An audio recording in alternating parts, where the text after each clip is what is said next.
Grow up to be yourself.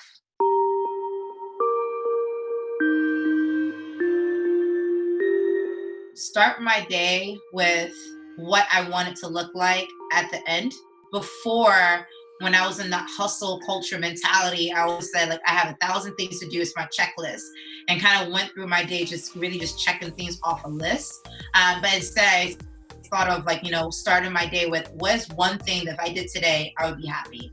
And sometimes that might be, doing an important phone call or working on something for the team or a project, or just being lazy, right? But whatever I visualized that to be for the rest of my day, that was my main focus for the day. And it helps me prioritize so I don't get into this to-do list mentality. Grow up to be yourself, period. And so I always say to the younger generation, especially in this day and age where nothing's certain and change is a constant thing, you want to grow up to be the best version of yourself, period.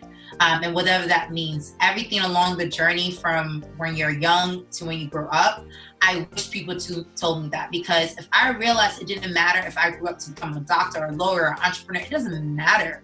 If I just knew as a young girl that you just need to be the best version of yourself, everything falls in life. Because as I grown up and I realized I started to embrace my personality, my quirks, my weaknesses, my strengths, everything that makes me unique, whether people love it or not, it's helped me actually to get towards what I really want to do in life. And I think we're all on this journey of self-fulfillment, and I think we all need to find that naturally. And the only way to do that is to be yourself, because you start to pick the roles and pick the opportunities that make you shine. And the only way to do that is knowing that when you want to grow up, remember that question, what do you want to be when you grow up? Be yourself. My coworkers will definitely describe me as bold. I'm always like, oh, so this is the standard. Why can't we do this standard, right? Which leads to the second way that my coworkers, I have a kind of like a little nickname, No Excuses, because I work really hard.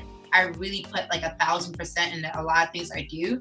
And so my coworkers kind of like, it's very hard for them to come up with excuses as to why they can't deliver, simply because they know anything that I've asked of them, I've already done it.